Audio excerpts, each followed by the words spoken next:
Hello everybody, Jake, your resident content cowboy here. Yeehaw! Dragonite comes out today in just a few short hours. I'm very excited. I want to show you Dragonite's stats and move breakdowns. I have this from unitepro.com. They have done a ton of calculations on Dragonite already. I want to take you over there. We're going to talk about some builds and some different options for this Pokemon. Let us go. Here we are again, unitepro.com. I'll have a link in the description of this video. We have our buddy Dragonite here. We see that it will cost 10,000 coins or 575 Eos gems.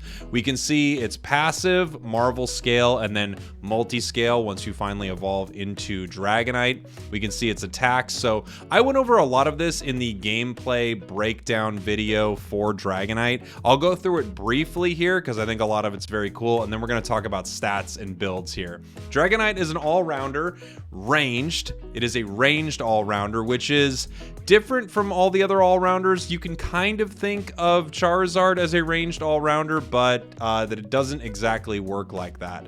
And it's important to know that. For instance, as I said, Charizard is considered a melee all-rounder, even though you do have the range of that fire. So things like a Razor Claw would actually work on Charizard, whereas with Dragonite, you could still use it for the critical hit ability and for multiple for using multiple abilities in a row and getting some extra damage, but you won't get the slowdown effect. So it's just something important to notice that Dragonite is a ranged all-rounder. Makes him a little different from the other all-rounders here. It's a 3-evolution Pokemon, evolving at level 5 and level 8, so not too punishing. Obviously, they scaled back all the evolution levels with Gardevoir, Mamoswine, Garchomp, so this is definitely in line with the other Pokemon that we see now. A few things to look at here. I'll talk to you quickly about the basic attacks. It's cool. Each level of evolution, you get an additional boosted basic. So with Dratini, your boosted basic hits them with water and it will lower move cooldown and restore HP. With Dragonair, you get that plus an electric move that will hit Pokemon and make them unable to act for a short period of time. And then with Dragonite, you get both of those plus a fire boosted basic that deals additional damage. This is just going to be a really cool Pokemon, you guys. Obviously, Dragonite is awesome, and everyone's really excited it was added to the game, but just looking at this, I'm really excited for Dragonite. So let's take a look here. The boosted basic from the fire ability, by the way, deals 6% of the remaining HP of the enemy. So that's something to notice here. That's a lot if you can get a lot of those boosted attacks here. And it's enemy remaining HP, meaning that early on it does a lot more damage. So we can take a look at some of its moves here. It starts with Twister and then goes to either Dragon Dance or Extreme Speed. I'll go through these real quick and then I'll talk about builds. Dragon Breath, and that evolves into either Hyper Beam or Outrage. And then, of course, finally, the insane-looking Unite move, Draco Impact. So, looking at these builds, you would probably start with Dragon Breath, although Twister has the range to it, so maybe Twister would be a little better for stealing. That being said, you get those moves at levels 1 and 3, so I'm sure 1 will prove to be a stronger choice. However, I don't know if it will be a huge deal which first move you pick. Moving on from there, however, your choices become really interesting. So at level 5, you get the first move upgrade, and that is either Dragon Dance or Extreme Speed. So you evolve to Dragonair, and you get to choose between these two moves. Dragon Dance is a dash that does no damage on its own, and then Extreme Speed is a leap and a knock-up, or throw as this game calls it. So a leap and a throw, and it causes a hindrance. Both of these are really cool. I think Dragon Dance seems really interesting because it stacks multiple times and each stack increases your movement speed and attack speed. And I believe it also increases the damage you inflict. So this is pretty interesting. As the user move to a designated direction with dancing movements, the damage dealt by this Pokemon is increased with its movement speed and attack. If you damage a Pokemon while using this move, the cooldown is shortened, so it shortens the cooldown of it, so hopefully you can use it again. Every time you use this move, the damage you inflict increases up to 3 times. So you can see with other moves in this game, they have this little slider here where you can see more damage would be done. They're still calculating them, but more damage would be done if you have stacks of Dragon Dance. So According to this, Hyper Beam would do 75%, possibly more damage if you have 3 stacks of Dragon Dance. That sounds insane. I'm not exactly sure how this is all going to play out in the game, but I think it sets you up to have a couple interesting builds here. So speaking of Dragon Dance, if you were to go the Dragon Dance route, it feels like both Hyper Beam and Outrage could be options depending on how much damage Hyper Beam ends up doing. In my brain, you think, I'm going to use Dragon Dance, I'm going to dash into the enemy, and then I'm going to use Outrage. So before we talk about Extreme Speed, let me talk about Outrage right here, because I think this will probably be a very popular build for Dragonite, is the Dragon Dance Outrage build. At level 8, when you become Dragonite, you have the choice between Hyper Beam and Outrage. Outrage is on an 8-second cooldown. It's melee.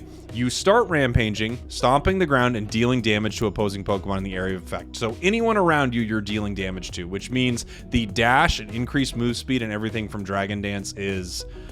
it could be pretty amazing. Also triggers the additional effect on the most recently used boosted basic attack once again. So you get to use that boosted basic again. During the rampage, all of the user's basic attacks become special melee boosted attacks with increased attack speed. When the rampage ends, you're left unable to act. So this seems like... I feel weird. I feel mean saying this, but this almost feels like this is what Garchomp should be doing with some of its attacks. But this feels like just a crazy thing that you have to run away from. Similar to Garchomp, except this will be able to continue dashing at you multiple times with Dragon Dance. So the Dragon Dance Outrage build feels like it pairs really well together. Something to notice about Dragonite, continuing to talk about this build, is as Dragonite levels up, we can see Dragonite's stats here. As Dragonite starts to level up, you get the first big pop of stats here at level 5. You can see you get critical hit and life steal as well. These stats are over on the side of the screen if you're not seeing them right here. So you can see at level 5, your attack goes up a bit, your defense pops up quite a bit, your special defense a bit, and most importantly, your critical hit percentage goes to a 10% chance, and your life steal at 5%. Same thing with Dragonite, big pop again here, really big attack damage, really big defense, and special defense as well, another 40. And then most importantly, once you become Dragonite, oh, actually, this is interesting. You become Dragonite at 8. I was looking at this earlier and I was incorrect. When you become a Dragonite at 8, you don't yet get the boost for your critical hit and lifesteal. You get that at level 9. Interesting. Interesting that they do that. So at level 9, you have a 20% critical hit chance. At level 8, once you become Dragonite, you have 10%. So if you were to be dashing into your enemies with Dragon Dance, increasing your damage output with Outrage, and just kind of going crazy on anyone around you, and you had your 20% critical hit chance with something like a Scope Lens, I think this could just turn you into a Pokemon that's 1 or 2 shotting everyone with critical hits around you. It could be really, really crazy. So Outrage and Dragon Dance is a possible build, and I'll put the items on here as well. I'm thinking for this build, you would probably run a Scope Lens. You might run a Buddy Barrier and an Energy Amp. We can talk about the Unite move here in a minute. You might run a Buddy Barrier and Energy Amp as well as a Scope Lens here. This way, you've got a 26% crit chance. You've got some cooldown reduction. You have your Unite move charging. I think this could do a ton of damage, especially considering you're using a ton of basic attacks with Outrage. I think this could be a very popular build for Dragonite. Now, if you don't really need either the Buddy Barrier or the Energy Amp, depending on how valuable you find Dragonite's Unite, I think it's very possible that you also drop one of these two and you throw on something like a Muscle Band. I could see something like that being put on as well. So you have that attack speed, and which may or may not work, but you also have that additional chunk damage that you're always doing. I think that's one very logical build for Dragonite. Now let's talk about Extreme Speed. Well, also, real quick, we can talk about Dragon Dance and Hyper Beam. If there's a way you could set up really nice Dragon Dances where you keep stacking it, and then your Hyper Beam damage just increases a ton, that might be so much damage that it is more beneficial than going Outrage. I'm not sure though. It feels like right now Dragon Dance and Outrage are going to be a build, and then possibly Extreme Speed and Hyper Beam are going to be a build. So let's talk about Extreme Speed. You leap to a designated area and you knock opposing Pokemon up, or throw it as this game calls it. You deal damage to opposing Pokemon and you shove them.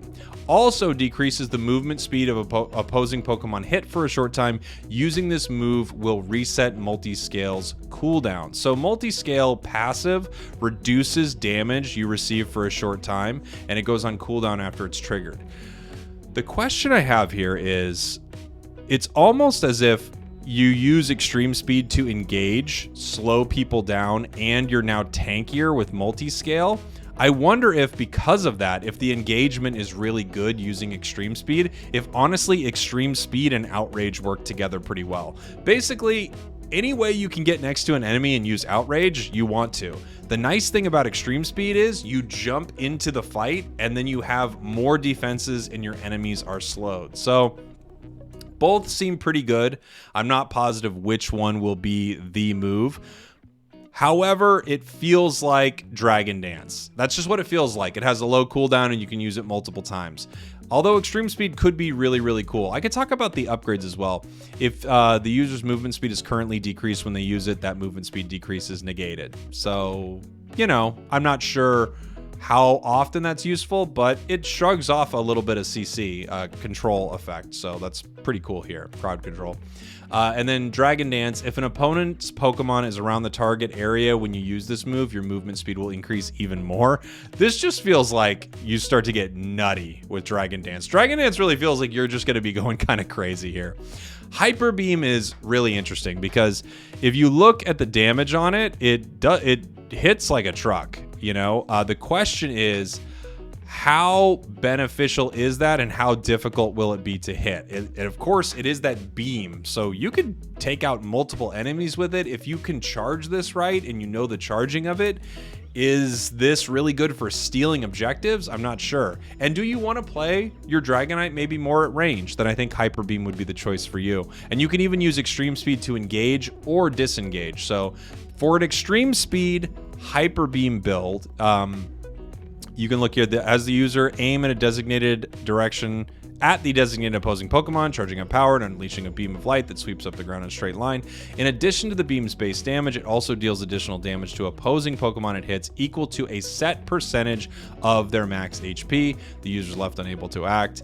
And when it upgrades, damage taken while using this move is reduced, even while storing energy. So this is pretty cool because it means you can charge up your move, maybe to steal an objective like Articuno or Dreadnought or something like that, and they'll be hitting you, but you're taking reduced damage the whole time, so you kind of put yourself in a great position to steal objectives, possibly. Of course, I haven't talked yet about the Unite move, but I'll briefly talk about it. Draco Impact is insane. I think I called it Draco Meteor or something earlier. Draco Impact is crazy. The range on this is nuts. If you haven't seen it, please go watch my other video. It's unbelievable, and I think you're going to be stealing and moving around the map like crazy with this. So if we are talking about, again, the Extreme Speed Hyper Beam build, there's good scaling on this move, 200% attack scaling and 80% attack scaling on Extreme Speed. I could see a reality where you run a Buddy Barrier, possibly instead of running that energy amp to get more energy, you end up running an attack weight and you end up running a score shield. So you use your Unite move, if you have to make a ton of goals here, and you continue to stack more and more damage with that attack weight. It affects your Extreme Speed, it affects your Hyper Beam, it would affect your Outrage too if you're running that, and it affects Draco Impact. So all of your moves are affected in a big way by attack. This is 203%, right here 176% on Outrage, 200% on Hyper Beam, 82% on Extreme Speed. So that's the lowest one.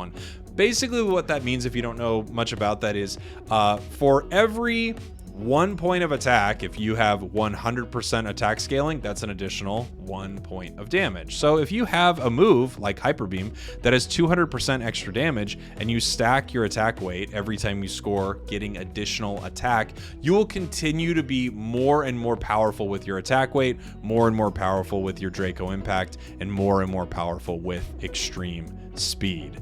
So those are a couple ideas for builds that you could see for Dragonite. Again, I think Dragon Dance Outrage will probably be a build, and then possibly Extreme Speed Hyper Beam. But the question is, since all of these moves kind of pair well together, again, Extreme Speed and Outrage giving you that multi-scale cooldown reduction, it's also possible we see Dragon Dance and Hyper Beam. Again, the reasoning is Dragon Dance is increasing the damage of that Hyper Beam. So now imagine you're running Dragon Dance, Hyper Beam. You're getting rid of your buddy barrier. Maybe you say, I don't want a buddy barrier. I'm going to run an energy amplifier, an attack weight, and a score shield. So I'm still going to be scoring. I'm going to be stacking. So I increase a ton of damage on this Hyper Beam, and I'm going to use my Unite move. I'm going to jump in with Dragon Dance, and I'm going to use the most powerful Hyper Beam of all time once it gets a ton of stacks. I don't know. This could be really cool to see. I think this build is probably a little crazy and out there, but as far as builds go, this is maybe the Pokemon that uses Energy Amp better than anyone, maybe, because of how good Draco Impact looks. We'll have to see how it all turns out once we get to start playing it. Again, head over to Unite Pro if you want to see this exact breakdown of these stats. Let's now talk a little bit about Dragonite's stats here. You can see I'm comparing Dragonite to all the other all-rounders inside the game. Dragonite has its moments where it kind of spikes up here at level 5, and then again at level 8 and then 9 respectively once it finally gets its critical hit and lifesteal. So if you look at it at level 15 and we just look at top level stats for all of these Pokemon here, we can see that its HP is very in line with every single all-rounder. Its attack is actually quite high, the second highest all-rounder here. It's just 1 point shy of Garchomp. Its defense, pretty high, higher than everyone besides Garchomp and Machamp, so pretty good defense here. Special attacks are relevant really for this Pokemon. Special defense here is all right. It kind of hangs out middle of the road. Critical hit at 20%, which everyone besides Charizard gets. Charizard actually gets a 30% critical hit chance. And then lifesteal at 15%, which is really nice. Serena gets that, as well as Garchomp. So when I look at these stats for Dragonite, I feel like Dragonite is in a position to feel about as squishy and about as powerful in the same way as Garchomp. Just the question is, how much more important and impactful could Dragonite's moves be? And that's what we're going to have to see here. From my reading, it looks like they're quite a bit more powerful than Garchomp, but we don't know. We don't know. It just seems like it's more powerful. And the other thing to remember is Dragonite is at range. Dragonite is at range, and not a single other all-rounder is. You could kind of act like, Charizard is, but Dragonite is a ranged Pokemon with these stats. So that's pretty amazing. Even when you consider it to someone like, let's say, Cinderace. Cinderace here only has 418 attack. Decidueye has 450 attack. So you can see that these ranged Pokemon, 460 for Greninja, they don't have a ton of attack. Dragonite as a ranged character actually does extremely well. Oops, sorry. All-rounders here. Dragonite as a ranged character actually does extremely well. Interesting to see. Can't wait for Dragonite. I will be streaming it live, so I'll be here on YouTube. Thank you all for watching. Thank you for listening. Let's do this. I'll see y'all soon. Mwah!